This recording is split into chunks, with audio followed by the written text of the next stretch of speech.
scarcity drainage काम शेष एटा actually blue zone ने जाऊँगी यहाँ गोटे एवं घर स्टार्ट हम से गोटे घर कम चली अलरेडी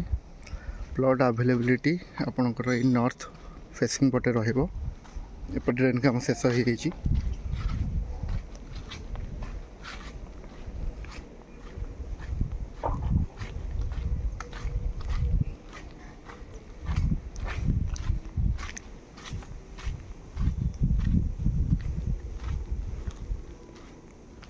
यहाँ रहा फ्लट तांकर सेटा काम स्टार्ट होची ऑलरेडी बोरिंग हो सारी काम हाँपाई बिक्री आपणकर ये प्लॉट अच्छी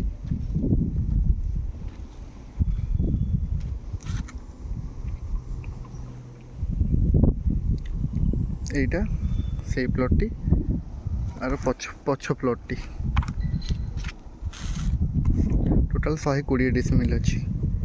1750 1750 1750 4000 टका पर स्क्वायर फीट रहा नॉर्थ वेस्ट फेसिंग पछपटा जो अच्छी जो घर चली से पटे बाट से आपणकर साउथ ईस्ट फेसिंग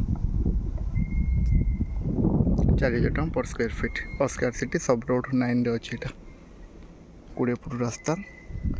सेपटे 20 फुट रास्ता ड्रेनेज कम शेष खाली रास्ता कम ए